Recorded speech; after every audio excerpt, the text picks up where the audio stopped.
Well, all right, reviews. Then we finna move on to our pop culture segment or WWW Worldwide. What the hell? Girl, what's going on? Where we talk about what's been going on in the world. We're gonna breeze through this because, baby, we've been talking. Oh my goodness, and we still got to take a little breaky Pt.2. So Chris Brown ass been no. First, he was upset with Lay's because they didn't want him at the All-Star game because I think another brand invited him and they told him that Chris Brown was coming and he said no because I guess they still not over the Rihanna incident. And then, Tamika Mallory raised the question about can he be forgiven or has he suffered enough?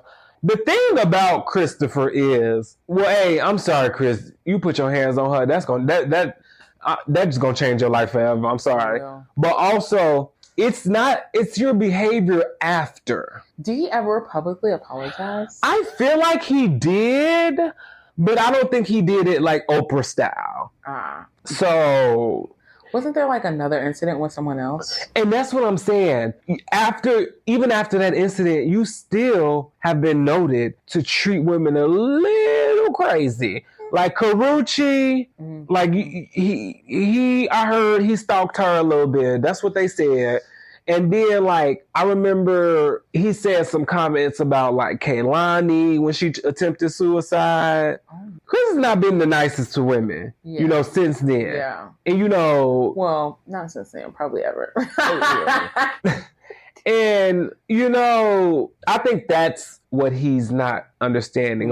You can say sorry, but, there are certain behaviors. You also have a whole daughter, and you just don't act right to women. I don't like that. My thing is, I believe in forgiveness. 100% I do. Mm-hmm. I believe in forgiving people. I believe in second chances.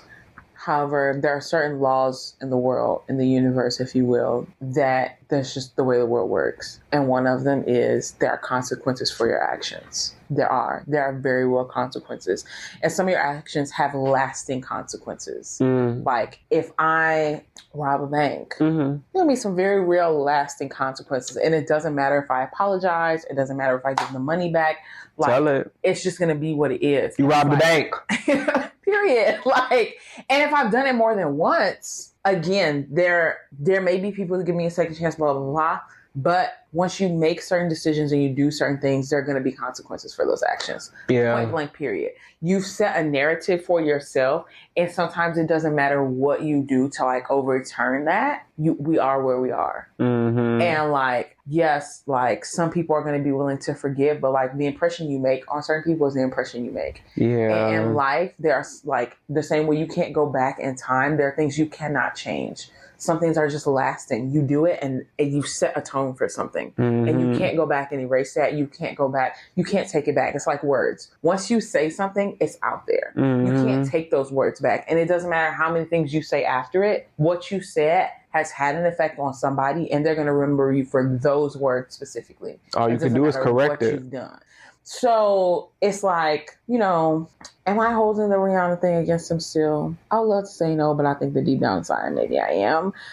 Same. But at the same time, it's I don't think that is all of who he is as a person. But because I love his performance, I think he's a great performer. I like some of his music. But at the same time, you've done something that you can't take back. And there are consequences for those actions.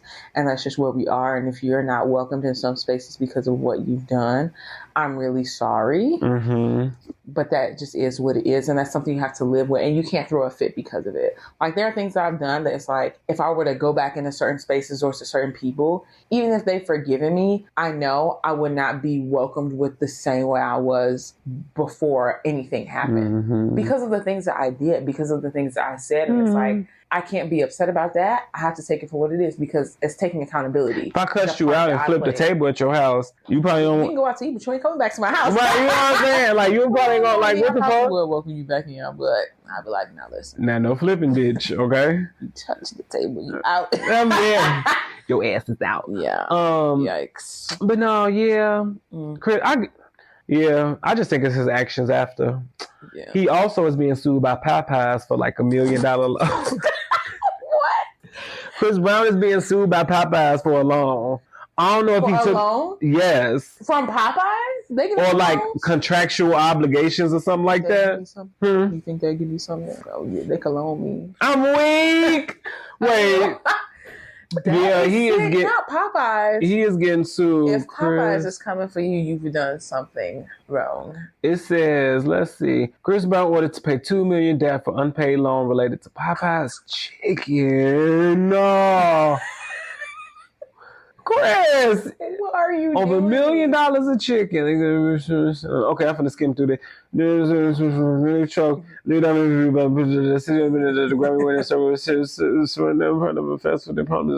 Brown has not paid back the loan, so he got loans from Popeyes. Brown owes not only the $2 million, but also more than $140,000 in interest. To Popeye. What if they agreed to give him some chicken and then he didn't fulfill his part of the deal? I'm like, what? Where did you loan? How could you be in debt to Popeyes, bro?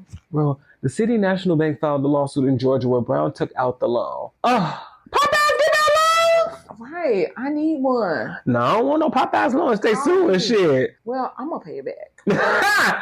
I don't know, but no, I don't want no chicken loan. I forget about your. I don't want no chicken loan. Send me that article. I am interested to read it. Yeah, girl. What? Getting sued for chicken. Over chicken. That's crazy. I don't know.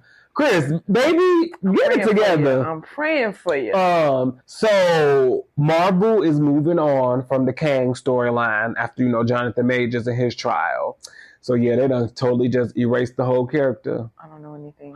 You don't know about Jonathan? Okay, you seen Lovecraft Country? Did you watch that? Jonathan Majors. I think I do know who he is. He was the tall black man. He was on trial for abusing his white girlfriend. Oh my God! What? No. Yeah, and then he was. I feel like he was in something that I watched. Oh, Creed. He was in Creed. Yes. Okay. That man. He did a great job. He's a great actor. I was gonna say actress, but he's an actor. You never know. No.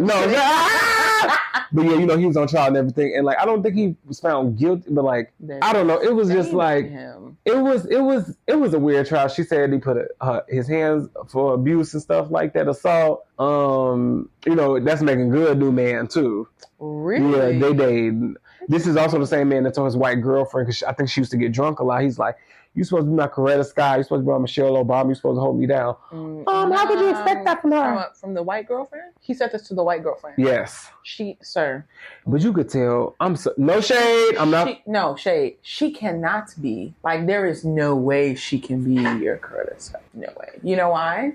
She's white!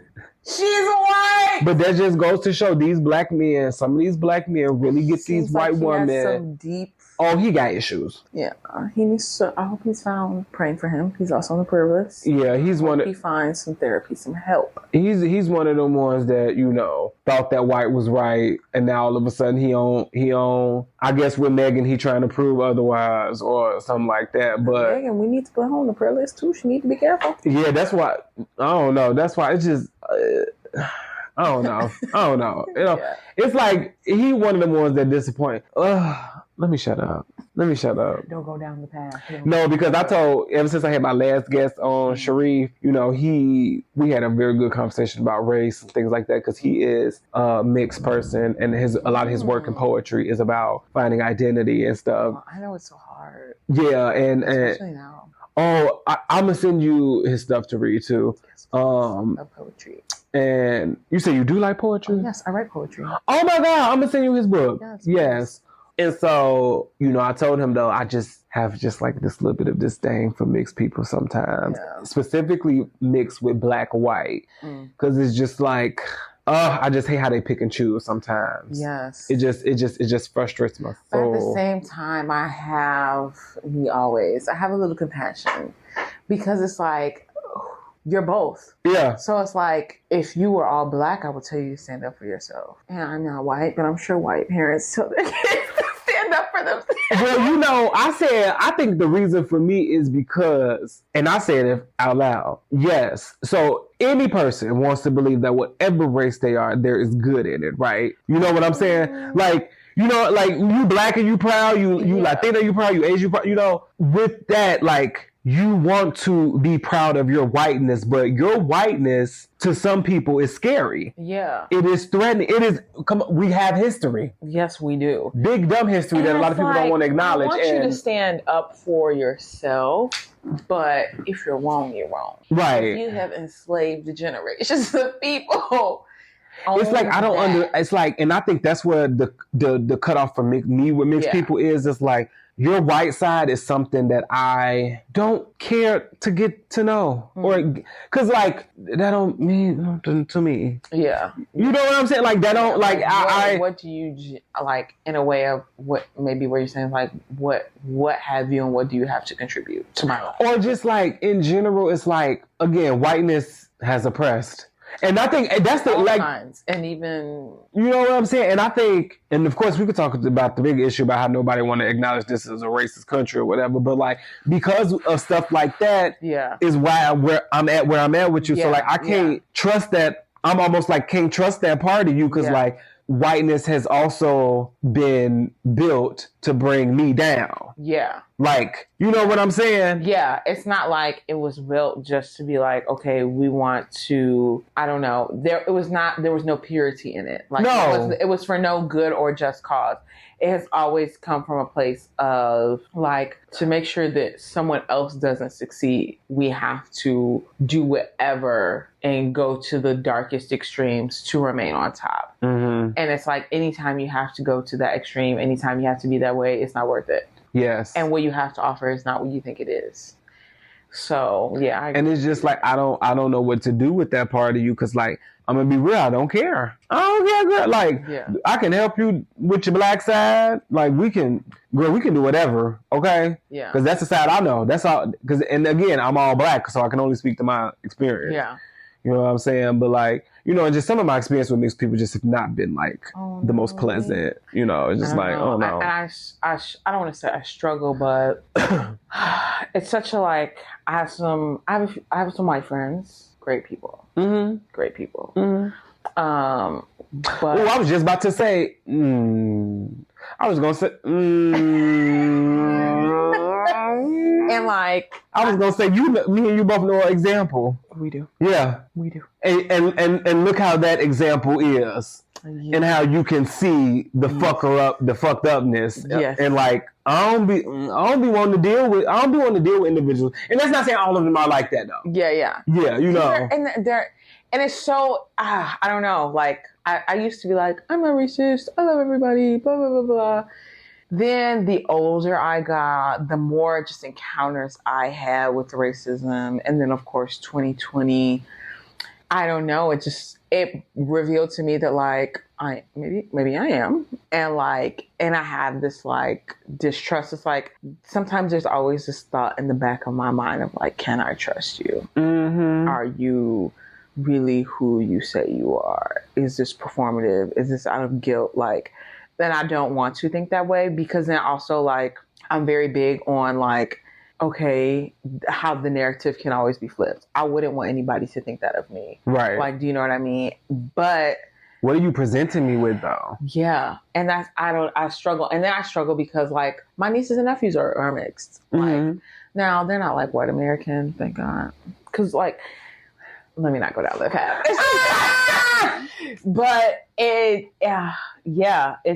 just it's something that has to be so finely balanced. Mm. And it's hard to find that balance, and it's hard to, like, I don't know, have that trust, have that respect there when it's like, I don't know, it's like your people have done these things. And I know that sometimes the tables can be turned and they can say the same thing, but it's like, I didn't enslave your people for generations. And granted, you specifically didn't. You did not. But sometimes, like, there are people I know, it's like, that is 100% in your family. And, like, while you may be the one family member that's like, no, I don't support this, I'm not proud of where I've come from. Can I trust that that's not in you when so much of your family is that way? And that, like, I don't know, some things are just so instilled.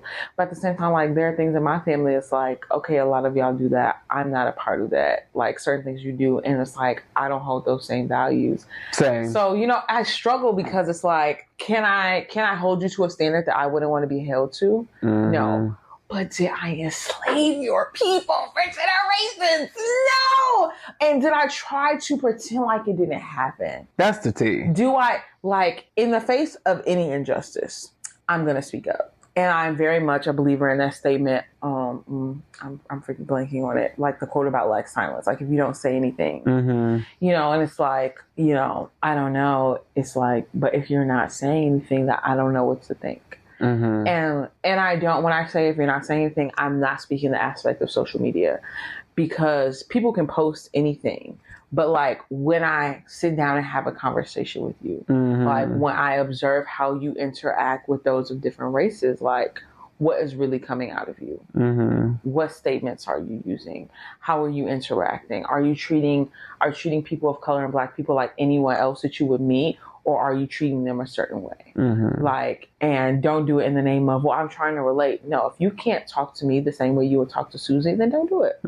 Just don't do it. Like, don't try to make me feel comfortable by talking a certain way. No, talk to me the same way. So there's so many different, like, it's such a, I can't think of the word I'm looking for. But it's such a sensitive thing. It's and lack of a better word, it's such a sensitive thing. And it's so, I struggle. And then there are mixed people that be like, yeah, I'm in touch with my Black side, like blah, blah. And it's like, you know what, that statement right there, just let me know a lot about you, because it's just who you are. The same way that the whiteness in you is who you are. And it's like, it can be very difficult, but it's learning to live in that tension and then like not being ashamed. And that's all I be asking for them. Like, girl, be you. Yeah. Be you. How can you if you don't know who you are? And if you have to, especially if you don't like one side. Yes. If and you that don't be like the one T. side and you're split, or you're fed one narrative, like by one parent, and a different narrative by another parent, it's like sometimes there's so much self-hatred mixed in. Like, I don't know. It's a difficult thing. It really is. Yeah. Oh, girl. We've gone on a tangent once again. Yes. A couple more things in pop culture, then we're going to take a little break. Oh, my God. Are you ready? I don't know. Best Buy has physically removed all, like disc and media and stuff. Oh, yes, I read this. So I was just in Best Buy. This is kind of surreal to me because, like, this makes me feel the end of an era. This makes me feel like, I don't know, maybe because like now we getting older, we starting to experience stuff, but like now we know what our parents feel like, because think about it, they watched CDs phase out, they watch 8-tracks phase out, they watch cassette tapes. Yes, but and like, you know, they some always of had something to replace that was still a hard copy. Yes, but I think it's interesting. Just now, we were there when DVDs started. Became a thing. I remember my first DVD player. Yeah, same. And it now was a big deal in our home. It was a big deal. And I remember when we got like the combo. It was like with the speakers. No, it was like you could put your VCR video tape in one side and the DVD on the other side. Yes. And just think, like, our parents watch VCRs come and go, because, you know, you can't really get VCR. But, like, we really saw DVD. I'm like, oh. And now they're gone. So DVDs lasted for about 30-something years. Yeah. Because that's how long we've been alive. Oh, my God. It was DVDs, and it was, like, Blu-ray. And now it's all gone. Nothing. Oh, my goodness. Also, here's what bothers me about it. Okay. Oh, but I'm still going to order my DVDs. Yes, I'm trying not to make this a tangent, but it's like, in terms of like the things that are produced on DVDs, CDs, blah, blah, blah, they're all forms of art. And we've come into a time where it's very hard to support the artist directly. And my issue with this is like, also like, how can I now own and claim a piece of art? Because even if I were to go on like I don't know, like Netflix or Hulu or something, or like say like what is it, like on Prime or like on Apple TV, and buy said movie, buy said whatever. Like, what if they somehow decide to not support that anymore? Or like, what if the streaming service closed? Yes, if I don't have that physically downloaded somewhere or downloaded to my computer, to my whatever, then it's gone. And like, it unlocks even my issue with streaming things, because like, love to stream. But then, like, once something is removed from a network or removed from all networks, it's I gone. no longer have access to. Look on that's why I got all them DVDs down there. Okay. Yes. And I mean, I'm so passionate about this. I own not a single DVD, not a single one. But hearing that, I was like, dang, did I miss my beat? Like, no, you can still order them. I can still order them, but it just makes me sad because it's like, oof. But I mean, I don't even have a DVD player to watch them on. Well, you get one? Yeah. Get you a game, PlayStation 4 or something. True. You know? Yeah.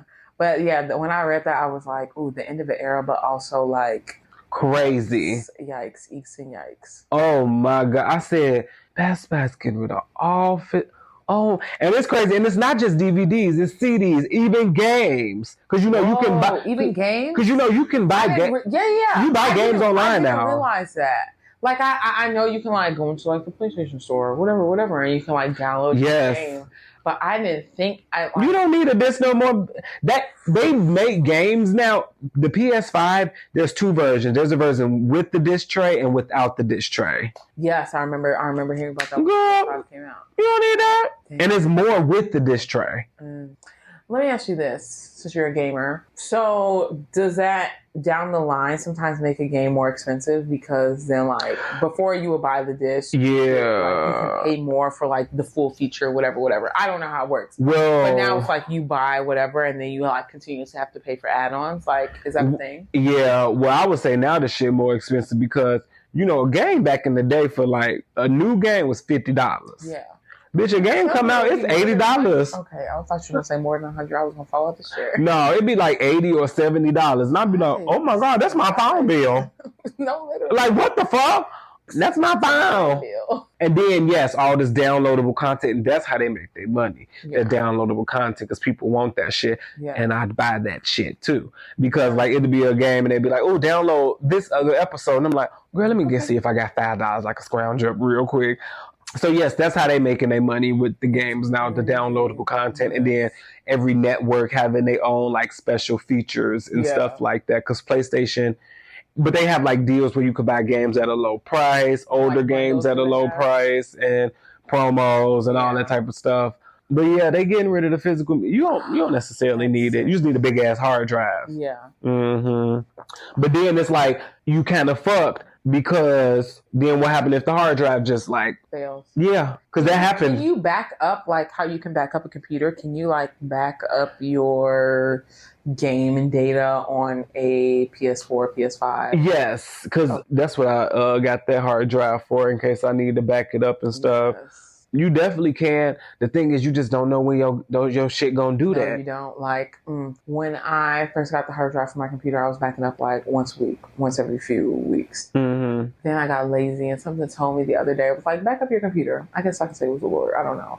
But if something was like, back up your computer. And when I plugged my hard drive in, I almost had a heart attack. I was ashamed of myself. I had not backed up my computer since like 2021. Oh.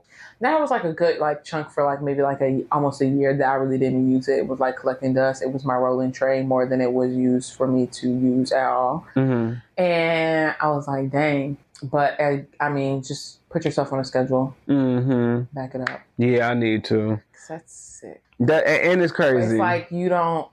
That's my issue with streaming and things. It's like you're not a real owner of your content. No, yeah, that's a whole nother conversation. Yes. Another conversation I do want to get to. We won't go today. But. What else going on in this pop culture world? The Pink Friday tour started. I saw pictures from it. Bitch, I might have to go and give me a little nosebleed for that because it looks like it's a good time. It's just going to be a lot of kids. Forgive my ignorance. What is the... Nicki Minaj's tour. Are you a Nicki fan? No. Have you ever been? No. I think in her time, she definitely like maybe led the way. Speak up a little bit, babe. I think in her time, she led the way-ish. Yeah. Oh, of course. Yes. Of course. But where did she lead to? Right. And but that tour is selling out. It's selling out. And God bless her fans. I will not be in that number. On her new album, she got a song with Tasha Cobbs. I know. Mm-hmm. Haven't heard it. I think I listened to it, I was like, oh, okay. Is it? She had a song with Tasha Cobbs before, and it was like super hyped up, and then I listened to it, and it was How do you feel about the rap girls and the R&B girls doing R&B? I mean, doing gospel. I'm not opposed. Like, because I feel like that's happened a few times. Because if you want to do it, great. We welcome you. Like, the door is not closed to anybody. I don't know. I feel like it's rarely that it's done in a sound that is original or accommodating to both. And it's like, now, how you feel about "Say Yes" by Michelle, Beyonce, and Kelly? When Jesus says yes, nobody can say no. I forgot about Jesus that song. Say yes, nobody can say no.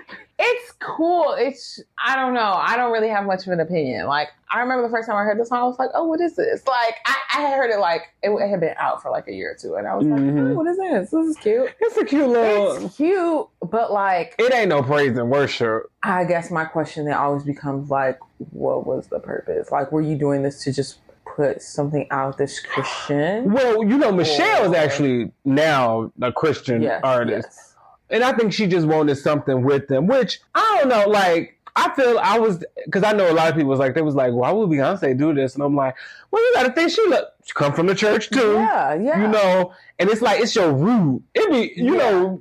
It's where you come from. It's the church is where all black people root. I mean, shit, like, if we loved Whitney, but whenever she sang a gospel song, it's like, oh my God. Yes. Hallelujah. Yeah. Oh! Like, I'm not mad at it and I support it. I feel like it's never done in a I don't want to say never. It's rare that it's done in a genuine sound, like something that like really fits. It always seems like it's trying to force a narrative like, they can be Christian too. And it's like, well, whoever said that they couldn't be, like, and like, it doesn't have to be, I don't know, it doesn't have to, there's no specific box. And I think that we always try to put it in a specific box. Like, I love Tasha, so I'll probably listen to it, but I'm not listening to it for Nicki, no offense. And that's fine. I honestly kind of listen to it because of Tasha. That's my girl. I know, I heard I know people love Tasha. Yeah. Diddy getting sued by somebody else, not another again. man. Oh, Lord. Baby, the Lord's working on my heart. I am not a fan of that man. And I just think with Diddy, it's like, I think I'm annoyed because everybody be like, oh my God, I'm so shocked. Why are you shocked? I'm not shocked. He has a history. Thank you, Joy. Thank you, fucking Joy. A certain way of doing things that are malicious, evil, of ill intent. And the only reason he gets away with it is because of his influence and his money. Mm-hmm. The only reason. Because I know Diddy doesn't try for shit. It's just like, and in my opinion, he's he has for sure done worse than what we know of, and then what people are coming out of the woodwork and saying. Mm-hmm. But again, your money and your influence, and I let me not go down the road. But yes, I'm not surprised. Yeah, not at all. But apparently the man was lying because they said the video or whatever is not of him. It's a porn star. Somebody that just was trying, but wild. It's just a lot going on. Now this is a lot, but the other stuff with Cassie and stuff. Now that I believe. As my mom says, where there's smoke, there's bound to be a fire. Okay. If the rumors keep coming out, something is true. And here's the thing. If the accusations are there. They were saying this about another podcast I listened to called The Read. And I think that's what's annoying me. Not just with this, but like with Dwight Howard and stuff like this. Y'all motherfuckers care more if he is bisexual than if he is actually hurting people. And I think that's what is annoying me about like all this. That's a problem, yeah. Because y'all not, it's not the fact that he's like abusing people. It's the fact that y'all just homophobic. Yeah. And it's just like, where's that getting you?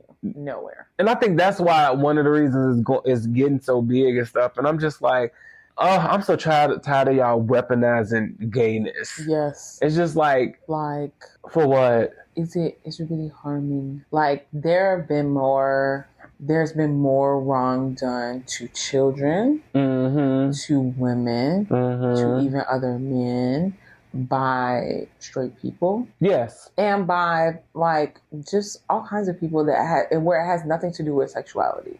But then like when it comes down to it, somebody gay does something, they'll be like, oh, it's because they're gay. And it's like, no, maybe they're just a terrible person. Like, and they're terrible people no matter what your sexual orientation is. Because there are certain people who literally believe like being gay is pedophilic or something that leads to pedophilia. But I'm like, well, how the fuck would you explain R. Kelly? Explain it, please. I'm waiting. Like I don't get it. I think that's such a narrow, kind of like earlier when I was saying like when people don't understand something, they go to extremes. And I think that's such a narrow mindset because you don't understand. So you're just going to this extreme to try to stay on the safe side or to try to be like, oh, we figured it out. And it's like, no. If you don't know, just say you don't know. If you don't understand, just say you don't understand. But don't like demonize and weaponize certain things and people in situations because you don't understand what's going on. Or you want to have an opinion so bad, you just say anything. Just shut the fuck up. You don't have anything nice to say. Like, let's remember our childhood. You don't have anything nice to say. Don't say anything at all. I wish more people go back to that because I literally have to tell myself that sometimes. I'm like, I don't have anything nice to say right now, so I'm not going to say anything. Same. I did that to myself the other day. I was going to say something. I was like, oh, shut up. And then I was like, no, you can't do that. And I was like, I can, and I will. Yeah, it's not nice. I don't have anything nice to say. And I really am working on being better at that. Like, if I'm not contributing something positive to an atmosphere, and it doesn't mean that like we can't talk about real things and like, do you know what I mean? But it's like if I'm just gonna run my mouth and say bad things about people or whatever, just to be a part of a conversation, I don't need to say it, and I don't need to be a part of that conversation. And I probably don't need to be around those people. Yeah, for real. It's something that I'm really, really, really working on. Some days I do great, and some days I do a terrible job. I'm weak. And I'll be like, well, I shouldn't have said none of what I just said. Shouldn't have said none of it. It's out there now, baby. All right. Now we're going to go ahead and take us a little break, sugars. Go get you some water and enjoy the little commercials, and then we're going to be back. Dear The Rewind, I have a dilemma. My boyfriend has been acting so weird lately. I'm starting to think it's because of my promotion. Whenever we talk about money or bills, he starts to act a little closed off, as though he doesn't want to talk. I never throw money in his face, so I have no idea where this energy is coming from. Do you think I should talk to him? How would y'all approach it? Please help. Sincerely, the Worrying Rewinder. Need help telling your man to stop tripping? Trying to find the right words to uplift your spouse or just straight up check their ass? The Rewind is here to help. Email us at therewindpjdj@gmail.com and put Ask the Rewind in the subject line. Your letter could be read on the show. Make sure to put a fake name so you don't get caught up. All right, we are back, and we are on to our marinade segment where we like to dive into a topic just a little bit deeper, baby. And today our topic is going to be, of course, our special guests, and they're going to talk about what they do. But our topic is going to be faith today. So yes, we're gonna talk about that. But Joy, go ahead and introduce yourself. Tell them, about your show, what got you started into the show, and then, we're gonna go on from there. Yes. As I mentioned earlier, Joy in the Morning podcast, real conversations about life and faith, what draws people to and away from faith. And I originally, I had zero desire to start a podcast, but it was something that was really started being a burden that was on my heart. Mm-hmm. And then I started thinking about doing some type of live or something where I just kind of share my story, share my testimony, what I had been through. And then I was like, I really don't want to do that because I don't want to put myself out there. I'm very much an introvert. I prefer sometimes to live a more private life. I don't want all my business out there. I struggle with rejection, so I didn't really want to be judged. I'm like, I don't want to put anything out there that people can judge me on, that people can find a reason to come for me. But it was so heavy on me that I was like, okay, let me just do this thing. And right before I did said live where I kind of shared my story and my testimony, someone was like, are you going to start a podcast? And I was like, no, I'm not. And then they gave me the name. They were like, you should call it Joy in the Morning. That would be so great. And I was like, no. But when they said that, it struck me. It hit me. It resonated with me. And I was like, I said no, but then I walked away thinking am I starting a podcast? Am I going to call it Joy in the Morning? is this real? But at the same time, because of where I was at in life, it was just something I was not really wanting to pursue. I carried so much shame. I was so like, I don't know. I was just so fearful of like what people would say, what people would think. Also, I was like, what do I have to say? What do I have to contribute? Like, but because it was something I just couldn't shake, I was like, okay, I'm just going to do it. I'm going to start the podcast. I talked to some friends about it. And this one friend I have in particular from church, he was like, you have my support. What do you need? Like, do you need help, like recording? Like, what do you need? I'm here for you. And I was like, no, like really, it's okay. And he was like, you need a mic? Like, what do you need? Like, he was just like continuing to encourage me. And I was like, well, I'm just doing some research right now. Then I had like put something out there. I made like an Instagram page, made a logo, put out like a coming soon type thing. Then I got scared. So I was like, hopefully everyone forgets about this. And nobody forgot. Everybody was like, so when's your podcast starting? And I was like, right, yeah, it's coming soon. Yeah, we're working on it. I had no plans. I was just terrified. But then the more time that went by and it just was something that never left me, it was like always in the back of my mind, always like, I don't know, almost like haunting me. I just was like, you know what? Actually, I do have some things to say.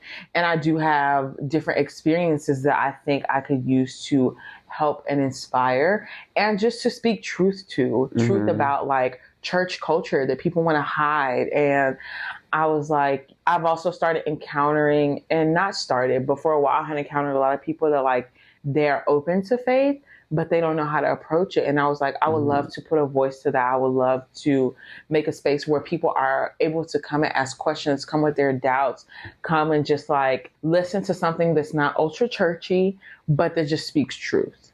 And so I was like, you know what? I'm going to do this. But I was still so scared of rejection, scared of people, scared of being judged. So it was just leading to like a lot of procrastination. Like I would like make a little movement of like, okay, this is when I'm going to start. This is when I'm going to do this. And then I would do nothing. And it was because I was like procrastinating and halting out of fear. And I just really had to like, I had to pray. I had to ask people to pray for me. I had to overcome that because I was like, also, if there's something, this is clearly something that's meant for me, because anything that I thought about before of like, oh, maybe I can do this, it would never stay on me like that. It would never stay in my mind, in my spirit, in my heart like that.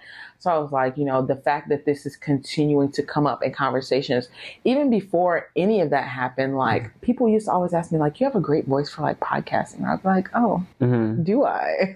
Like, so I was like, this is something that's come up for a while now. I think people, like, I think this is being a hint for my life that I need to like really tap into. Like sometimes in life when something keeps coming up, it's not just coincidence. Right. There is coincidence. And then sometimes it's purpose knocking on your door and you have to answer.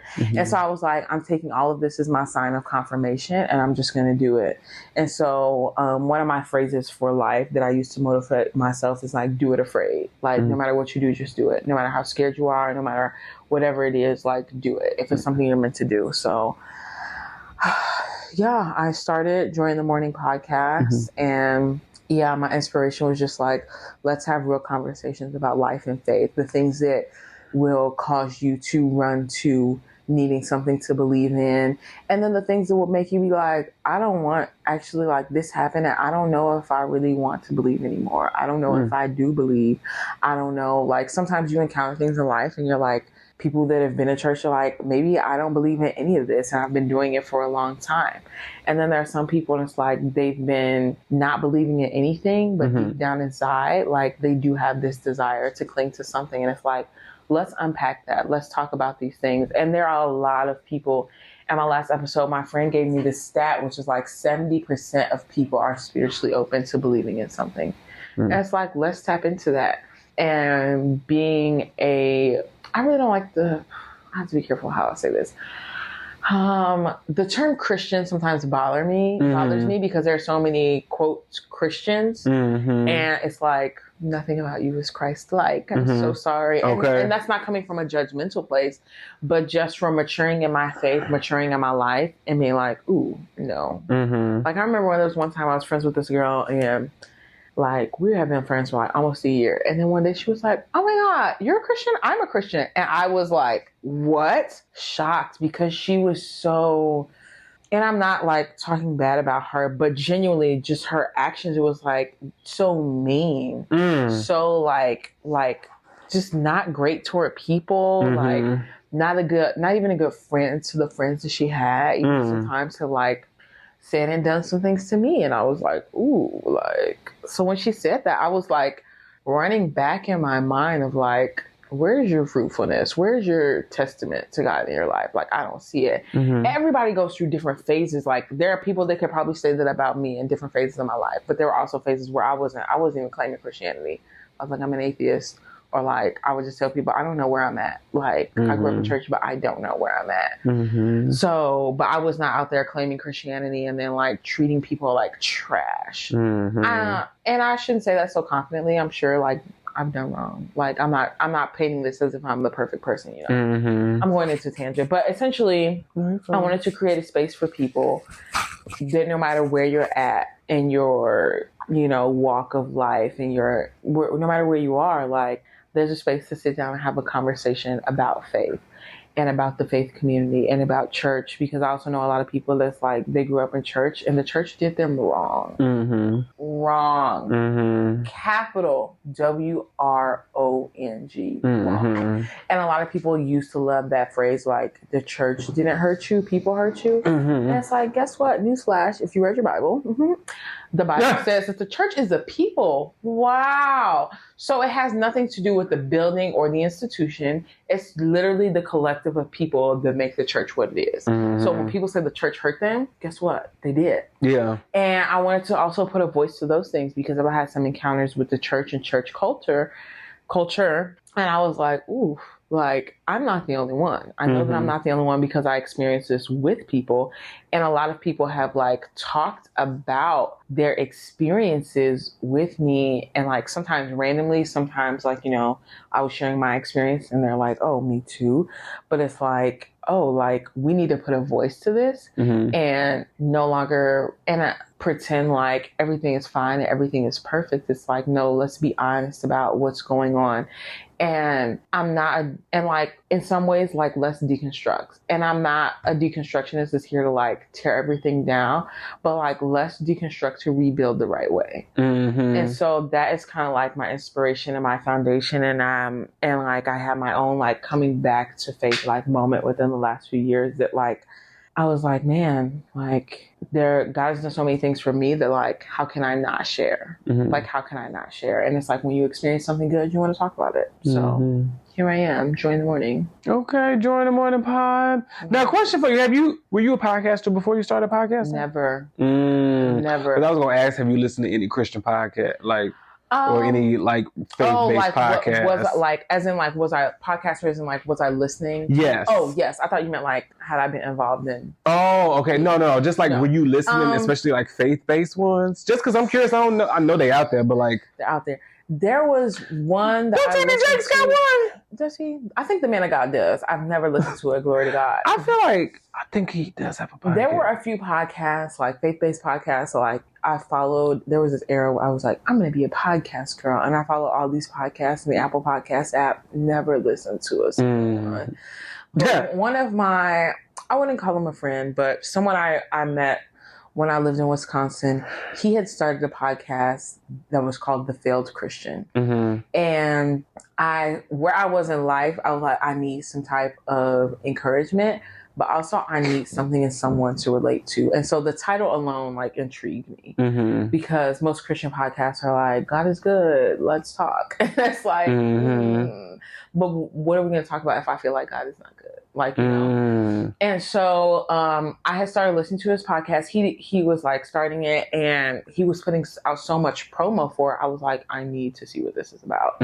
He did great marketing it. And so when I listened to it, he was just, that was another place I drew some inspiration from. He was just so real and raw. And he was like, I think he's in his 40s, if not late 30s. He was like, I've been in church my whole life. Like I'm now divorced. Like I've gone through all these things, and like, it just made me feel like I failed.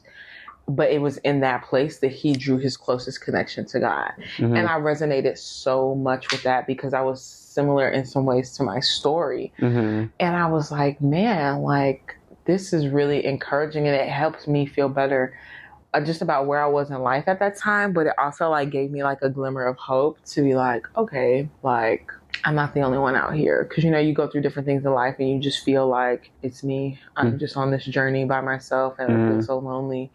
And so I really resonated with that. There was another podcast I consumed heavily, and then I was like, I need to take a small break because I like to have a diversity to what I'm consuming. Mm-hmm. And if I'm only consuming one voice, I feel like sometimes that gets a dangerous place to get into. Oh, yeah. I listen to multiple, like, at a time, like, probably like 10 to 12 So at a time. I was, like, listening to, like, my one friend's podcast. Then I started listening to this podcast, The Basement, which is great. I recommend it to everybody. It's called The Basement by Tim Ross. And he was a pastor. I don't think he is anymore, but he still, like, goes around and sometimes, like, preaches at different churches. Mm-hmm.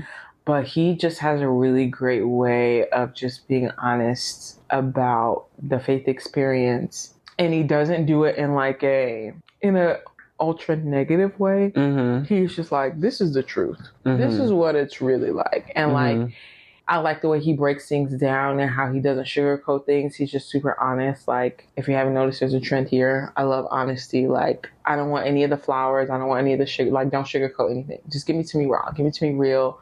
Like, and so I was like really listening to those two podcasts for a while. And then like I would just listen to like, there's like a tech podcast that I listen to because I'm a little bit of a nerd. Love tech. A couple of tech podcasts that I listen to actually. And yeah, so I was listening to like maybe like 4, 5, like one of my other friends started a podcast. I think it's called Spill Pod, where they just talk about like tea of the culture, or they just rant about whatever's on their mind. Mm-hmm. And so, yeah, I was listening to those. But now, was it for the faith-based podcast? Was it a lot of Black people? The one guy, Tim Ross, yes, he's Black. And then what I like is he has a lot of like guests of all shades. Okay. No, yeah, I was asking because one of the reasons I'm glad you started this podcast, and one of the reasons I wanted you on the show to talk about, because you identify as a Black queer woman. And those are some intersections, baby. Indeed they are. Okay?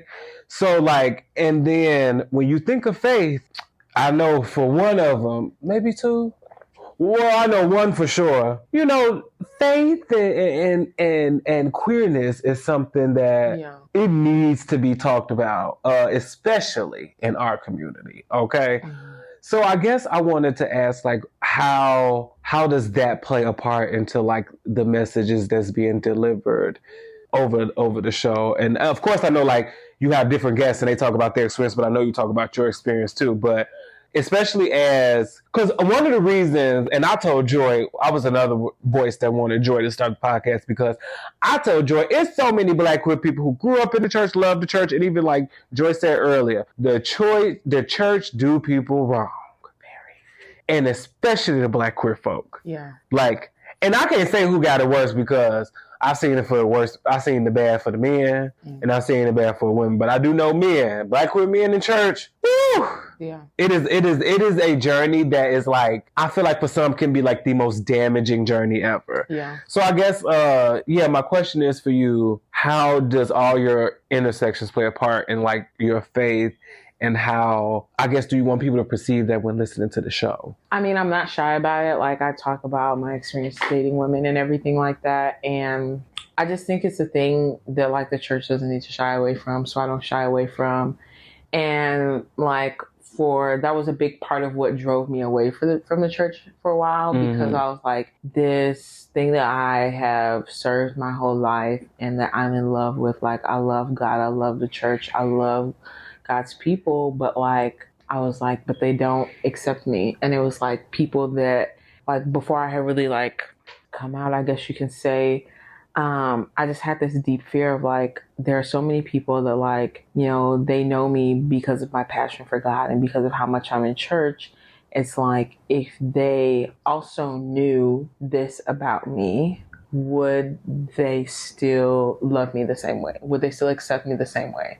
It's like people, okay, like, you know, every week not every week, I shouldn't say, but like, you're always asking me to pray. You're always asking me like, oh, Joy, do you have a word? You want me to come speak to your youth? But like, if you knew this about me, would you come with that same energy? Would you still ask me to pray? Would you still, like, do you know what I mean? It's like, because it's like, I'm no different as who I am. It's just, you didn't know that. And so does that then affect or change, you know? And so I just went on this thing where then like I was like so ashamed and hurting because I was like, man, like I'm terrified of who I am in a sense. And I'm terrified that I'm going to lose like really the biggest and only community I have in my life because of who I am.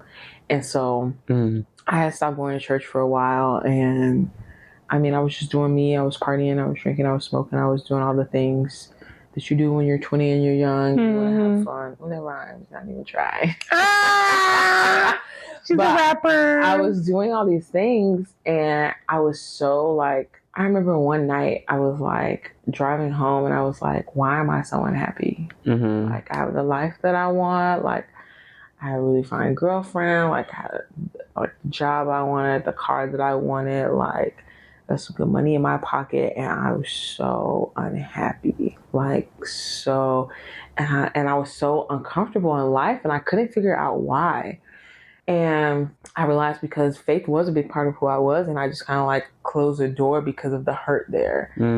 And I was like just tormented really in a way, and I was like, I started by the time I made it home, I was like crying, you know, the whole nine, and I was just like, you know, I had to make a decision. It came down to me needing to make a decision about, you know, am I gonna turn away like from in the past the only thing that would have brought me comfort, which was like praying, spending time with God, like connecting with my faith. Am I gonna turn away from that because of like this other part of who I am?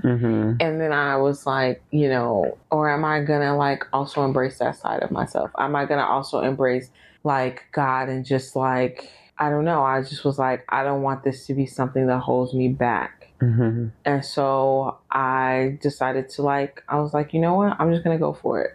I'm going to go for it because like, while everything else I have in life is great, it's not bringing me peace. It's not making me happy. It's not adding true joy to my life. And then like, what is life for if I have all this stuff, like, but I'm not at peace with myself? And so I was like, you know what? F it. I'm just going to go for both. Like, and my thought was like, if God is so disgusted and displeased with me as the church will have me think, and it's not even the people in my church were like actively telling me like, oh, if you do this, this, and this, or if you come out unscathed, then like, we're going to shame you. But I saw how they were treating people that were out in my church. I saw what they were doing to them. I saw how they were driving them away. I saw how they were like, you want to use them for their gift, but you don't want to be there for them. Come on. And I was like, I can't have, like, I don't want to be that way. Like, and that was what was so terrifying to me, as I watched one of my friends, like, man, he like just was so torn apart by people in the church, and they had all these opinions about him, all this things to say about him, but they loved the way he led worship on a Sunday morning. Oh, I bet. But nobody wanted to really be there for him, call and check in on him, support him, because outside of the fact that he's gay, he had other very real things going on in his life that he needed support in. But you didn't want to show up for him. But there were other people going through things, and we would collect offerings for them and show up for them, and let's send up a prayer for brother so-and-so and sister so-and-so. And it's like, well, what about our other hurting brother, our other hurting sister? Like, where's the support for them? And I also thought about, like, I also got really into reading the Gospels, Matthew, Mark, Luke, and John. And I was like, there's not a single person in there that God turned away. No one that Jesus turned away. That he was like, oh, you're going to have to sit this one out. I'm so sorry. Like, do you know what I mean? Yeah. Like, there were people he would challenge. Like, all right, like, this is what it is. But he didn't turn anybody away. And he didn't condemn anyone. And so I was like, you know what? I'm also going to take this opportunity to know Jesus and God for myself outside of the context of the church. And it wasn't me like, being like, I don't need the church. I can have my own church at home and relationship with God. Like, I think the church plays a crucial part in your faith experience. I think it's important. But at the same time, if you don't have that root and relationship on your own, then like it can be a detriment. And so I was just like, you know what? If this is going to be such an issue for God that he won't accept me, then I'll give him the opportunity to tell me. Period. And not you, bitch. Literally, because I have such a real relationship with God. Like when I say God is my friend, just as real as you're my friend. God is my friend. That old school song that's like he walks with me and talks with me and tells me I am his own. I have that with God. I do. I can be sitting right here and God begins to speak to me, and I'm very alert to it. And I don't mean like, oh, like I have a relationship with God, like, and I just go to church on Sunday. I mean, I pray, I read my Bible, I spend time in the presence of God. And I'm like, if I can have all of this and have such a real experience with God, then like, there's no way that he doesn't love me. There's no way he doesn't care about me. There's no way that he is rejecting me and like putting me out and telling me that I'm not one of his children, I'm not a part of his family. And I think that like, I don't know, like if we'll accept the thief and the murderer and the gangbanger in church, we have to accept the queers, because in God's eyes, like sin is sin. So if you're going to tell me like I'm not welcome here because of this thing, that like is the murderer not, like, do you know what I mean? Like there's no thing that's worse than the other. So I'm just like, you can say what you want, but for my experience with God, he's very real to me. It has never been like, well, Joy, I really just, you gotta go now.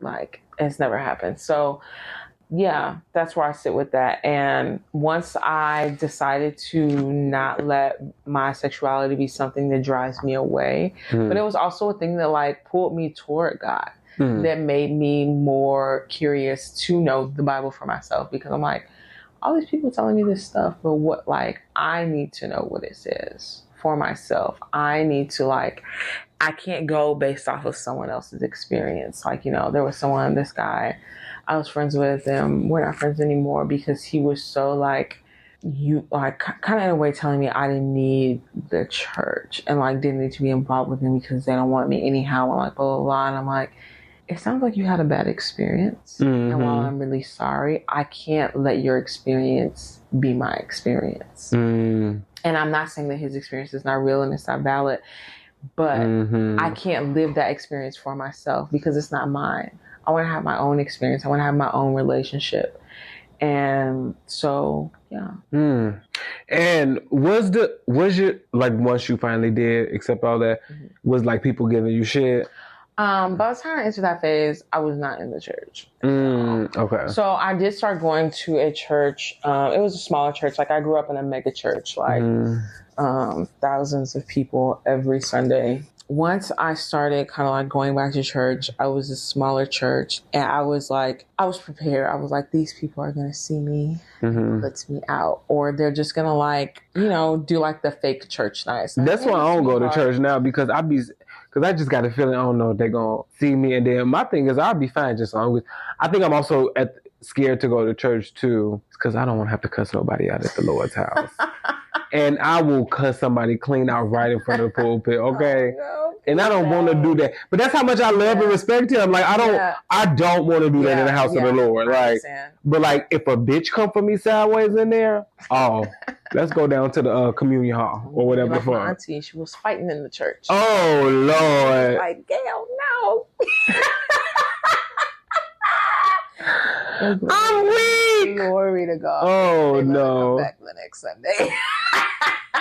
We had a fight at my church. It was a baby mama fight. The drummer. I've seen those in the church. The drummer, both his baby mamas went to the church. Listen, I've seen that. And that's what I'm talking about. Y'all would be so quick to chastise some queer people, but then would allow your drummer Listen, to me, that would have to be a whole nother episode. Because the way that church musicians are done, as a church musician, sometimes just low down and dirty. They are just the trifling of the church. Once again, you want me for my gift. You want me for my sound. You want me because you want your service to sound good, but you don't care about me. You will go through and pray for everybody. Then you just toss me my check and I'm out the door. And then you talk about me. Well, the drummer was smelling like weed this week. The drummer was drunk, blah, blah, blah. But you don't care enough about my soul to ask me how I'm doing, to ask me what's driving me to these things, to talk to me. Okay, maybe I do have all this other drama going on in my life. How come you don't talk to me about things like character? How come you don't come and spend time with me as a person? And you get to know me and what I'm going through. And how come you don't show God's love to me the same way you would show it for your congregation? I could talk about that forever. It really upsets me. So it's like, when you don't want to address those things, and sometimes you have ministers doing crazy things, unacceptable, stealing from the church, sleeping with all these different women in the church. And if you're not willing to come at them with the same energy of like being of good moral character, blah, blah, blah, blah, don't come to me. And I'm not trying to take that stance, but at the same time, like there has to be accountability. And so maybe I am trying to take that stance. But I mean, like, again, let's be real. Let's talk about it. And so I'm like, I don't know. So I didn't go back to the church that I left, but there was a smaller church. And it's crazy how I got there. Like, one of my friends was like, oh yeah, I go to this church, like blah, blah, you should come check it out. And I had been there one time before, but I wasn't like, oh yeah, let me go join this church. And the church didn't even have an Instagram. But somehow they had an ad on Instagram the week that I was thinking about going to this church. And I was like, God, I get it. Like, that's interesting. It was weird. Like, and because I went back to try to like look up their church's Instagram, they didn't have one. But they had an ad on there. And then someone that I followed was like doing some type of conference or event at the church. So I was like, I'm going to take all of this as my sign of confirmation. I'm going to go check it out for one Sunday. And then someone reached out to me that I had done some like church music ministry with. And I hadn't talked to this man in years. And he was like, hey, if you're looking for a new church and you still play the bass, do you want to come? Like, we need a bass player. And I was going to say no, but I was like, this has already been on my mind. I just need to do it. And so I went, and I was just expecting these people to shut me down. And for the first time in my life, and I had been in church my whole life from like baby to, at that time I was like 26, maybe 27. They just welcomed me with open arms. I feel like that was the first time I experienced it. Not the first time, but one of the very first times in church that I experienced the love of God through people. Like, they didn't care what I looked like. I know I walked in, I smelled like weed sometimes. They didn't care what I smelled like. They were, every time I walked in the door, whether I came to play the bass or not, we're so happy to see you. And they meant it. And sometimes, like, just because of where I was at in life and the shame that I felt, like, I wouldn't show up for weeks. And then when I did show up, they're like, oh, we missed you. We've been praying for you. How are you doing? And it wasn't like, oh, how you doing? And keep walking away. Like, they wanted to talk to me. They wanted to be a part of my life. And I was like, oh, these people say for real. Like, they were so genuine that it drew me back into the faith community. It drew me back into church. And then they weren't just like, okay, well, we welcome you, but like, you can't be a part of what they're doing. Like, the pastor was like, hey, I want to have a meeting with you. And I was like, oh no, immediately prepared for the worst. Like, this man, she's going to tell me I can't come here anymore. And he was like, I just want to know more about you. I want to know more about your life.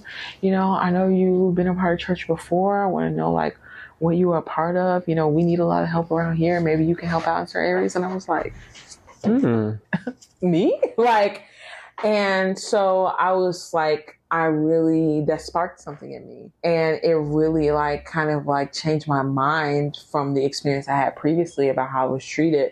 And then I ended up like, I was serving in their youth group, helping with like teaching the youth. I was like on their prayer team, all these different things. And I loved that they didn't turn me away because of what I looked like, where I was. And at one point I told them, I was like, yeah, I'll still be smoking weed. I'll still be blah, blah. And they were like, that's okay. And I was like, They're like, yeah, no, it's fine. Like, we're glad you're here. We're glad you're leaning into God. Like, And so that really drew me back in. And it was such the love of God to me. And to me, I mentioned like I was spending all this time reading the Gospels and seeing how Jesus never turned anyone away. And they were like that picture of Jesus to me. I was like, oh, y'all get it. Y'all get what's actually in the Bible. Mm-hmm. You're putting it into practice.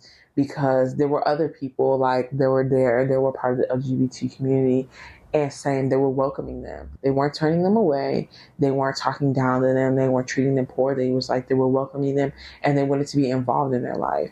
And it wasn't okay, like, I'm glad you're here, but you keep what you're doing. It's fine, you know?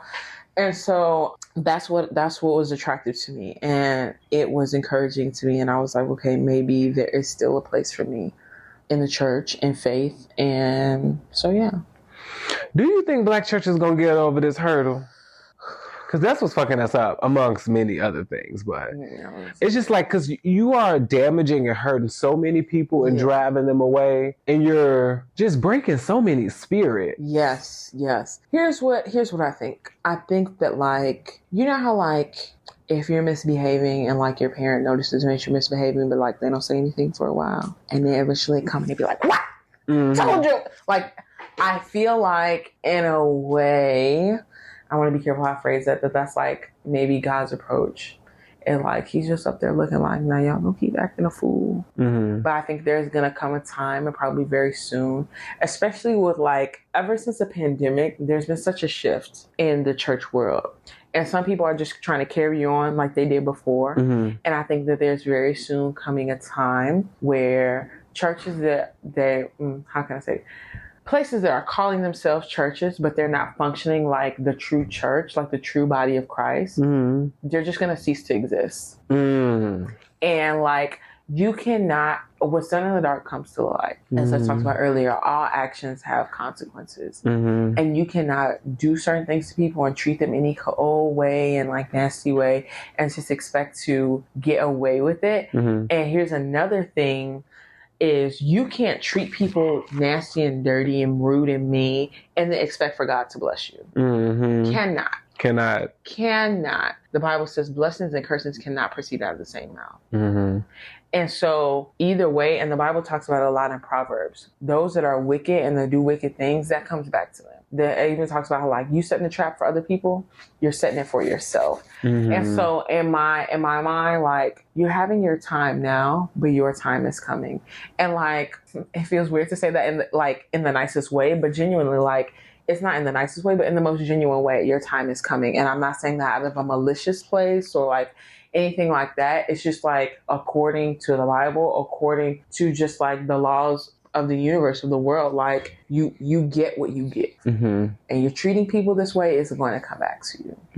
It's going to come back to you. And I think that like, there are some churches, there are some places that are trying to function as churches that they're going to have some very rude awakenings very soon, because it's like, oh, you thought you were just going to do this for years and years and years. And then like all your scheming and scamming and treating people poorly, it's coming back. And sometimes, especially when things like that start to come out and people and those things start to go down, it's the very people that they put down, the very people that they turned away, that end up, everything that they work for falls into their hands. So.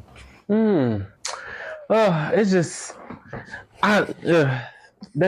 it's just too much for me sometimes. Because sometimes I just be like, damn, just let motherfuckers come to church and like let them have a place of worship, but you too worried about who they fucking. That ain't got nothing to do with you. Yeah. Ain't got nothing to do with you. Literally. And in the torment, like just queer people in general, it's like a bullying almost at church. Yeah. That like it pains me to see. I think they do it because it's like, it's a hot topic. Do you know what I mean? And it's easy. It's easy to attack. And it's like, but we'll forget everything else. Yeah. And it's like, in doing that, like, you're not displaying any of God's qualities. So what is that really getting you? Nothing. Sure, it gets you some claps. It gets you some amens.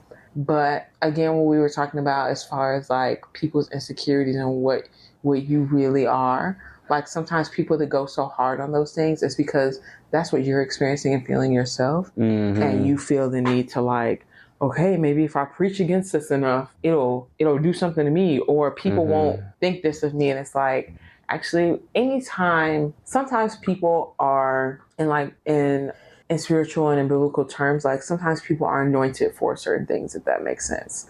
And it's like, or you have the purpose of like, ministering on a certain topic, or like, you know what I mean? You've been gifted to do that, or you have the experience and the knowledge of that. But sometimes when people just linger on a certain something for so long, I'm like, you're telling on yourself. Because there's a difference between when you're anointed for something and when you're just running your mouth on something because you don't want to really be seen. You're preaching against something that you're struggling with, but because you don't have the courage to really just like say, listen, this is my issue and I need help. Then you just want to keep going at it. Like, there's this pastor, he was always preaching against sex. You shouldn't be having sex. Blah, blah, blah. If you're having sex, and like always wanting to be so involved in singles in his church and couples that weren't married. And then come to find out. What? He's having an affair. And he had such a struggle with sleeping around. But you see what I mean? So he was doing all of this because that's where he was. And it's like he was preaching to himself. And it's like, if you feel the need to talk on this all the time, again, sometimes you're anointed for it. Sometimes you yourself need to go get help. And a lot of times pastors, preachers, people, they don't want to, when you're in that place, you feel like ashamed to speak out and say, this is where I am. This is what I need help with. This is who I am. But, that's what cages you into that narrative and stops you from getting the help that you need. Excuse me. It's like, pastors are human too. Preachers are human too. Ministers are human too. And the more that you try to treat yourself as inhuman and above everybody else and perfect by not speaking out against, like not against, but by not speaking out about what you have issues with, what you have struggles with, then like the more you cage yourself in.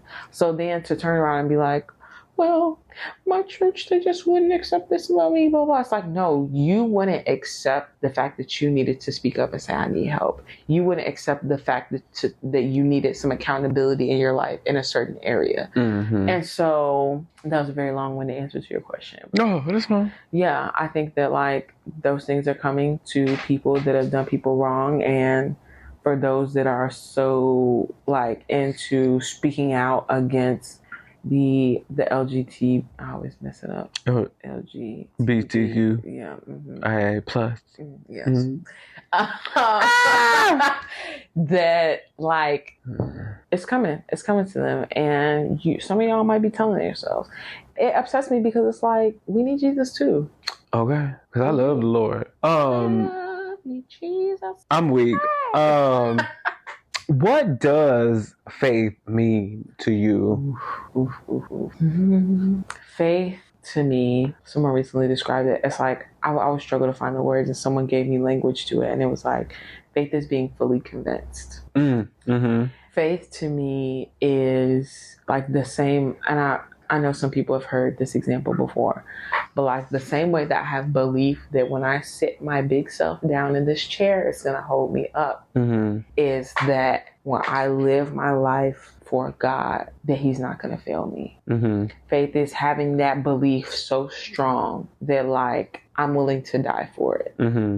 One of the verses in the Bible, I think is 1 Corinthians 13. Maybe it's not. But it talks about like hoping for all things, enduring all things, like going through all things. And it's like faith is just like leaning in continuously, no matter what life looks like. I was having breakfast with someone the other day, and they were like talking about like they had some run-ins, some issues at church and like some different things.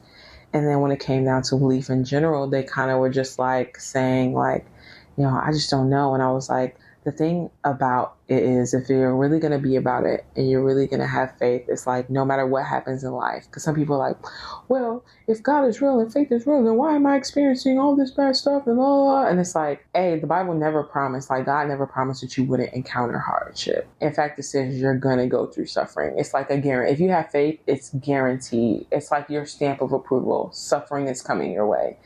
But faith is trusting God through all of it, and trusting it's all a bit part of this bigger plan. That Bible verse that says all things work together for the good of those that love him and are called according to his purpose. And faith is like, no matter how bad it hurts, no matter how good it feels, I'm going to keep showing up for God. I'm going to keep having my relationship with him. I'm going to keep leaning into him. I'm going to keep believing, no matter sometimes like how crazy it may make me feel, like how cultural it is. Like the more that I've lived life, the more I'm like, well, this is not what everybody else is saying and doing. But I rather lean on God than I would anything and anybody else. Because in all things in my life, God has never failed me. Through the death of my father, God did not fail me. Like through just like rough life circumstances, through like sometimes not having enough money to like when I had a car, put gas in my car, feed myself. God never failed me. He always provided for me. Through a time where I was like, you know, I just felt like I didn't have any real friends or like people in my life. Like God showed up and put people there for me. Like, I don't know. It's just like, he doesn't fail. And so why I stopped being in this place of being like, you know what? Maybe I'm just going to take a little break on God because I just feel like he's not really there for me. It's like, no, at every season, like no matter what life is like, I'm going to show up. I'm going to show up angry. I'm going to show up with my questions. I'm going to show up with my hurt. I'm going to show up with my pain. And so faith is being fully convinced that God is who he said he is, and fully convinced that he wants the best for me no matter what. Being fully convinced that, you know, Jesus died on the cross for my sins. Being fully convinced that he is a healer, even when he didn't heal my friend of cancer and he died. Like, but in the same token, I have seen people's tumors shrink, go away, cancer heal, terminal illnesses heal. I've seen people in comas wake up and ask for a glass of water when they were like, there's no way this person is waking up. So it's like, faith is believing against all the odds. Faith is believing without seeing. The substance of things hoped for, the evidence of things not yet seen. One of my friends describes that substance as like literally the substance, like the thing that you're standing on. And I'm like, yeah, that's it. Like, even though I can't see it, even though I can't always feel it, I go through some seasons where it's like every time I pray and I read my Bible and I spend time worshiping, I can tangibly feel the presence of God. Then I go through 2 months where I'm like, hello, is anybody out there? You know, but it's trusting that even in that season, he still hears me. He still has my back. Like trusting my experience, because sometimes that's how God works. He'll walk with you he doesn't leave you, but he'll have just such this closeness with you every single day, every single moment, every single minute. And then there are times where it's like, you have to rely on that experience to get you through where you were, because how else your faith has to be tested. And how else am I going to know that I really believe other than when he's not that close, when he's not like every time I'm feeling that tangible presence? Do I trust that he's still there when I don't feel it? Do I trust that he still is who he says he is? Am I allowing my faith to be tested? Because if I only believe it when I see it and feel it, do I really believe it? No, I don't. I'm just constantly reliant on this thing that I'm presently experiencing. So yeah, that's what faith is to me. Believing without seeing is being fully convinced that no matter what, and no matter what situation, no matter what season of life, no matter what life throws my way, that like God is who he said he is. He's going to do what he said he's going to do. Well, with that being said, what do you hope the listeners get from Joy in the Morning Pod? Like once they're listening to it, and what do you want them to get from that? What do you want them to really hear when they're listening to the show? And like, what do you challenge them to do in regards to their faith, whether it is broken or strong? Whether it's broken, strong, or for some people not there at all, is to give God a try. Give God a try for real. And be honest with yourself. Because there was a season where I was like, God, so you ain't even blah, blah, blah. But it was like, I had to check my own self and my own attitude. And it was like, is it God not showing up for me, or is it me not showing up in the spaces and places in the ways that God asked me to? There's a Bible verse, I think it's 1 John 5:3. It talks about, if you love God, the way that you know you love him is if you obey him. And so it's like, sometimes we mad at God because we feel like God didn't do something for us, but it's like, do we do what God told us to do? Or did he do, I think I talked about this in one of my episodes, did he give us what he promised, but just not in the way that we wanted? Mm-hmm. You know what I mean? If I ask you for, like, if I come in and say, like, can I have some drink? And you're like, I'm going to give you something to drink. But inside, I'm, like, really desiring a glass of Kool-Aid, and you give me a glass of water. You gave me something to drink, but it just wasn't my interpretation of something to drink. Mm-hmm. Also, I was not specific in what I asked for, you know? But sometimes, like, what you ask for is not always what you need. I can ask you for a tall glass of Kool-Aid, and I know I got diabetes. No, damn well you don't need all that sugar. And because you may know that about me, and you want what's best for me, you will not give me that glass of Kool-Aid. You will sit that glass of water in front of me and be like, you know what, baby? I'm surely am. So, you know, but what I want people to get is just like a knowing that, like, God is real. He loves you. He cares about you, and he wants what's best for you. Mm-hmm. And to give him a try for yourself. And I feel like I may have said this in my first episode. I'm not sure, but I'm saying it now. It's like, give God a try. And if you're a person that you've been in church for a long time and you're just at this place where you're conflicted and you don't know, like, maybe take a month off and just spend time at home on your own, getting to know God for yourself. And if you're somebody that you ain't been to church in 5, 10, 20 years because the church hurt you, I'm really sorry. On behalf of the church, I'm really sorry. The person that hurt you in that church may never say it. The people that you had that encounter with may never apologize. Mm-hmm. But, like, give God a try again. Find a church. Mm-hmm. And if you feel like you don't know where to go, ask God. I've asked God for all kinds of things. I asked God for friends. Literally, like, a few weeks later, he sent me friends, like, genuine people. So it's like, if you feel like you don't know the right place to go, like, ask him to send you to the right place. And then if you feel like he's telling you something but you're not sure, ask him for confirmation. He'll confirm it. Mm-hmm. Like, God is that committed and he cares that much. I think that's something else I want people to know. It's like, he cares and loves for you so much. He will go out of his way. He will do whatever it takes because he created everyone and loved them so much. And he wants you to love him too. There's a Bible verse, what is it? Romans 5:8. While you were yet sinners, Christ loved you. Like, while you were in your sin. And the verses before talk about, like, how, I'm blanking, so let me not even misquote. It's fine. But, you know, it just talks about how, like, you know, it doesn't matter, like, if you were this or if you were that. It's like, he loves you and he went to that extreme. The most famous verse, John 3:16. For God so loved the world that he sent his only son. Because I'm not God. And if I had one son, I ain't send him. Okay. For none of y'all. Bitches. Because look at how we treat God. God, I love you. God, I trust you. Then we don't get what we want and we pissed. And we tell everybody don't believe in him. But then if you were to cry out to him again, he'd show up for you. So that's my thing. It's just like, I want everyone to know how much God loves them.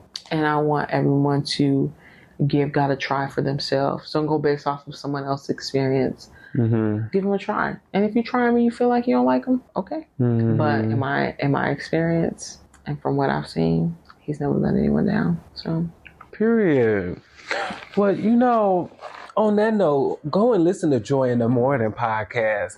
You can find it on all streaming platforms. You on Spotify? Oh, yes. Spotify, Apple. Okay.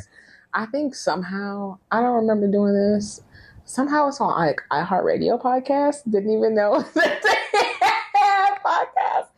But it's there. Overcast, if you prefer that streaming platform. It's out there. Joy in the Morning. And that's honestly a good. I actually did listen to it in the morning when I was smoking weed and drinking coffee. So yes, go and listen to Joy in the Morning, and get reconnected with your faith. Start to or maybe you said something earlier that I like. Mature into your faith, because your faith takes. I think it changes with age, because as you get older, your priorities change. Yes, you experience life in a different way. Yeah.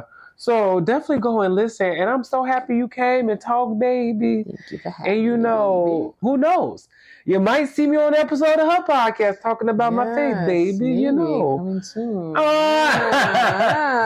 on that note, we of course got to end it with a special top 5 segment where I like to list my top 5 whatever.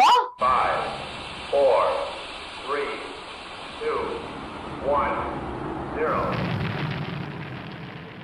And so we decided to keep it in the field of, glory. Yeah, yes. Evil boy. Hallelujah. We decided to do top 5 gospel songs, which was actually kind of hard for me. Ooh. And I was actually kind of surprised. I was like, damn, bitch, I like a lot of gospel songs. I was like, this is hard. But I'm going to let you go first and reveal your top 5. Start from 5 and go to 1. Oh, I didn't put them in a ranking order. Oh, it's okay. It's okay. Just list your top 5. Okay. Then. Creating Me a Clean Heart, Donnie McClurkin. I don't know that one. Ooh, listen to When Did It Take Creating Me a Clean Heart? Yes. I'm crying right now. Of course, For Your Glory, Tasha Cobbs. My friend love that song. That song. My friend love got me through. I mean, not used to. Still have me. That's For Your Glory, Jesus. No, my friend loved that song. Everything. Oh, she loved it. She that's the song she was like, before you listen to Tasha Cobbs, before you listen to anything, go listen to For Your Glory. Literally. When people were like, what's that song? For Your Glory. Listen to it. If you want to listen to gospel music and you're looking for a place to start right there. Honestly, yeah. That's For people love that song. They do. Ooh.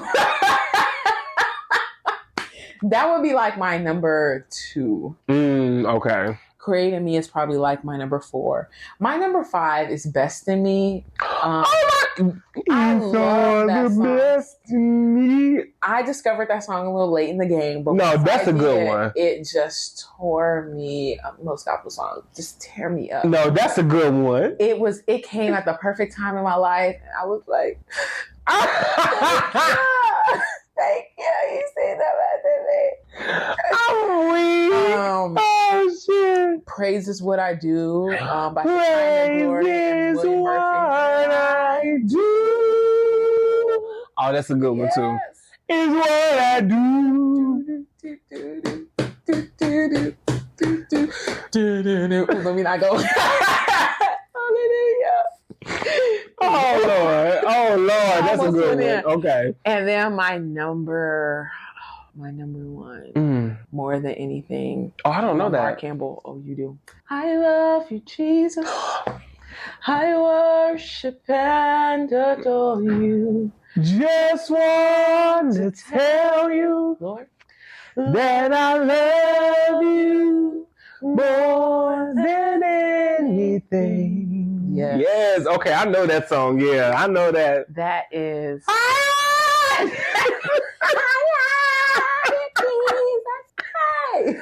No, that's a good one. What's the name of it? More Than Anything. More Than Anything. Yes. More Than Anything. By who? Lamar Campbell is the original artist. Sunday Services Choir. There are a lot of people that have covered that song. Yeah. It's amazing.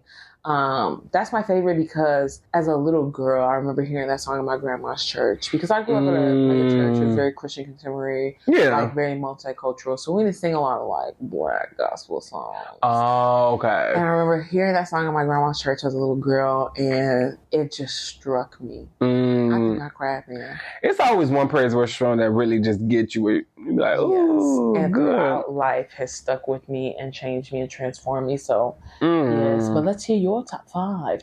Okay, let me do my little top 5. So number 5, The Real Party by Mary. You know that?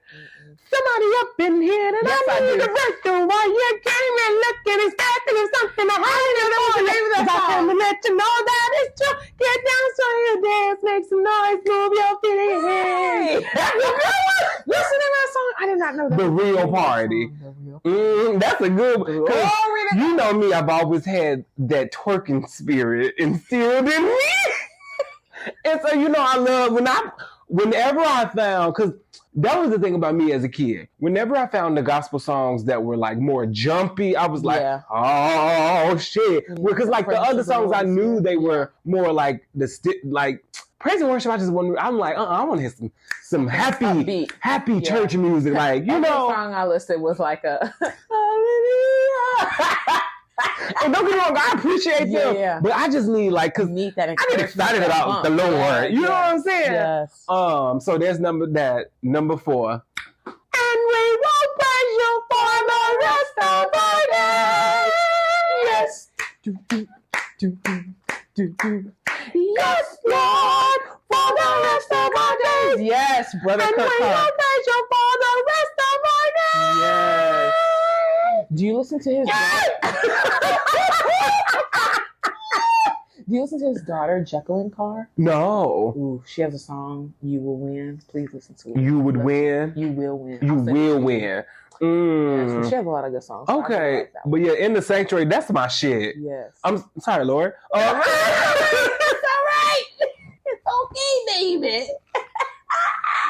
No, that's my song because Yes. I think one thing I love about gospel music is the dramatics. Yes. The fact that this song keep going. You're the presence of the Lord is here. Was that Fred Hammond?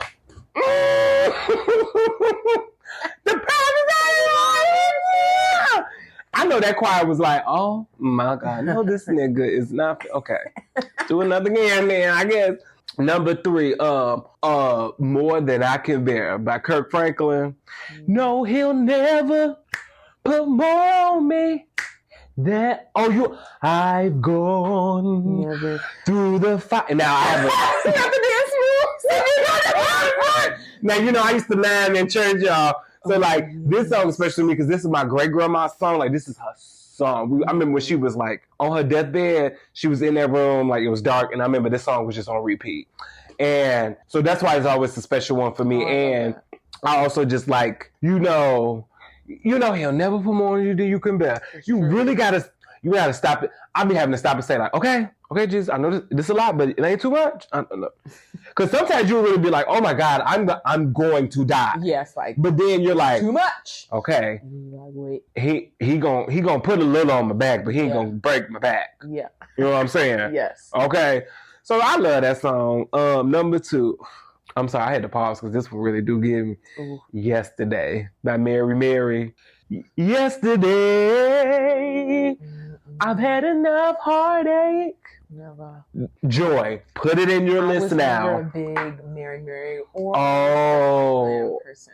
And see, I think maybe I'm a typical black person when it comes to church because, baby, my grandma bumped her Mary on the way to church. Yes. But that and gotta get myself together because I got somewhere to go, baby. Oh, and then number 1 for me. Ooh, you ready? I don't know. I want to do you know this. I've got so much to thank God for. So many wonderful blessings and so many open doors. I'll be Yes. Oh, Jesus. No, for every mountain. For every mountain. You know, we had to dance on this song. He's brought me over. No, baby, that's the song. For every trial. He's seen me through. For every blessing. Hallelujah. For this I give you praise.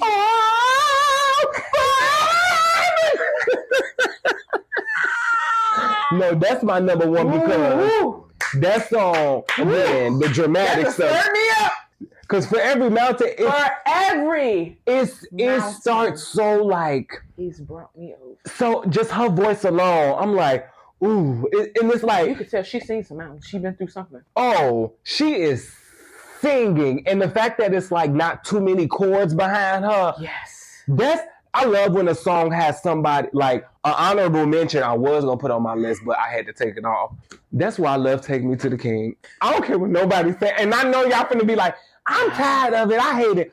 Tamara's voice. I don't mind the song. Oh, When it came out, my church I know. overplayed it. Everybody did. It's not just that we overplayed it. There was a whole theatrical moment where they built this like throne that could like on a lift. So like then Jesus would sit on the throne, then the throne would go up.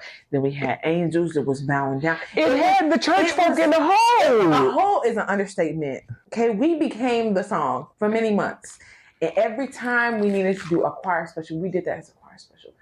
The choir special was always on the offering song. We had a choir that would sing all the praise and worship, but then there was a specific special during the offering time for a month straight. Oh, that's how it was when my church's theme song. You know how black churches just decided they had theme songs. Every Sunday for years, I heard, I pray for you, you pray for me. And I was like, oh, shit. I love you. I need you to. And then my pastor, go hold your neighbor. Oh, that would be my favorite. I hate holding neighbors' hands. My cousin, one time, she went to the back of the church because she was like, she was like, my grandma was like, why you moved to the back? She was like, it was too much neighboring. And honestly, I understand. Like, I don't want to have to always, neighbor, what's your blessing? Yeah. All right, girl. I'm tired of talking to her. Like, I love that song. You got me in this chair rocking. No, yeah, like that was, those are my top 5. But yes, you know, I got a whole, matter of fact, we might have a gospel playlist in the works for y'all. You know how I like to do my playlist that matches with the show. Because, and then, But no, my honorable mention definitely is Take Me to the... I know it was played out, like, black churches. That got overplayed, Heaven. And I want to say, you know what I always used to hear? In big old red, let us work it out. In big old red, let us work it out. I said, foreclosure, work it out. Yes, foreclosure. Yes. Baby, every church, they loved it was that. Oh, what's the other Donnie McClurkin song? The most famous one. We fall down. Oh, God. But we get up. Oh, God. We fall down. I did not like that song. We fall down. But we get up. You know what I forgot to put on this list? You know I really like? Do you like Ty Tribbett? Oh, yes. There's a Thai song that I found. Not found, but like it's newer. It's Only One Night. I think it's the name of it. I love that song. I used to really enjoy his music. You know who else I really enjoy? Kiara Sheard. Okay. Yes. I've heard good things. She blesses my spirit. Have you ever listened to Shayna Wilson? Have I ever listened? Do you know? I could just press. Yes. Press in your presence. You know, we had to dance to that. It was rather violent. My honorable mention would probably be Lion of Judah. I don't know that. I'm gonna listen to that. What's another? You know, Sing by Micah Stampley. Sing up his goodness and sing up his mercy and sing up his kindness. He reigns supreme. Yeah. Yes. Oh, the song Yes, Shekinah Glory. Yes. Yeah. I don't know that Shekinah Glory has this song where they be like, great and mighty is your name.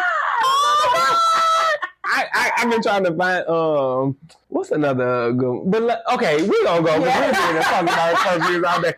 You know, you can find The Rewind on your favorite podcasting platform. You can go to the website www.therewindpodcast.com where you can listen ad-free. You know, I'm on Spotify. I'm on the iHeart. I am on the Apple. I'm on the Black Podcast app, which is an app that started here in Chicago. So definitely go and download that, and has all Black media on there. You know, hopefully I'm gonna speak it into existence. Maybe I'll be on Tidal. Jay-Z, hire me. But Jay-Z, hire me. Beyonce, we love you. In existence right now. Okay.